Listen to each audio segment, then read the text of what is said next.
Hello बच्चों, कैसे हैं आप? आशा है ठीक होंगे। बच्चों, आज हम आपको संस्कृत में फलों के नाम बताने जा रहे हैं। आपको ये तो पता ही होगा कि संस्कृत हमारे देश की और विश्व की भी सबसे प्राचीन भाषा है। तो चलो बच्चों, संस्कृत में कुछ फलों के नाम सीखते हैं। सबसे पहले आता है आम। आम को संस्कृत में कहते हैं आम्रम। क्या कहते हैं? आम्रम। अंगूर। अंगूर को संस्कृत में कहते हैं द्राक्षा फलम। क्या कहते हैं? द्राक्षा फलम। ये आपको जो दिख रहा है इसको कहते हैं हलंत। क्या कहते हैं? हलंत। नेक्स्ट है अनार। अनार को संस्कृत में कहते हैं दाडिमम। क्या कहते हैं? दाडिमम। आड़ू। आड़ू को संस्कृत में कहते हैं आद्रलू। क्या कहते हैं? आद्रलू। ये आपको दिख रहा है, ये विसर्ग है। फिर है अनानास। क्या है? अनानास। अनानास को संस्कृत में कहेंगे अनानासम। क्या कहेंगे? अनानासम। फिर है अंजीर। अंजीर को संस्कृत में कहते हैं अंजीरम। क्या कहते हैं? अंजीरम। अमरूद। अमरूद को संस्कृत में कहते हैं बीजपूरम। क्या कहते हैं? बीजपूरम। आंवला। आंवला को संस्कृत में कहते हैं आम्लकम। क्या कहते हैं? आम्लकम। इमली। इमली को संस्कृत में कहते हैं तिनतिड़िकम। क्या कहते हैं? तिनतिड़िकम। केला। केला को संस्कृत में कहते हैं कदली फलम। क्या कहते हैं?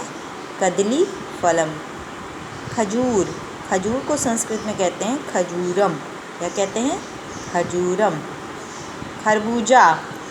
खरबूजा को संस्कृत में कहते हैं खरबूजम। क्या कहते हैं? खरबूजम। फिर आता है जामुन।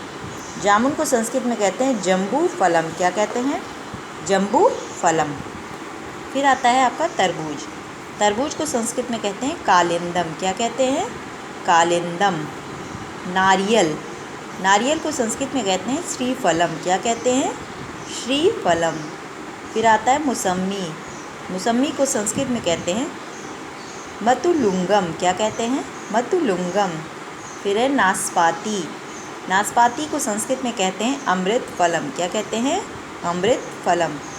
फिर नेक्स्ट आता है पपीता। पपीता को संस्कृत में कहते हैं मधुकर्कटी। क्या कहते हैं? मधुकर्कटी। फिर आता है बेर। बेर को संस्कृत में कहते हैं बद्री फलम। क्या कहते हैं? बद्री फलम। फिर नेक्स्ट आता है बेल। बेल को संस्कृत में कहते हैं बिल्वम। क्या कहते हैं? बिल्वम। फिर है शरीफा। शरीफा को संस्कृत में कहते हैं सीताफलम। क्या कहते हैं? सीताफलम। फिर है संतरा। संतरा को संस्कृत में कहते हैं नारंगम। क्या कहते हैं? नारंगम।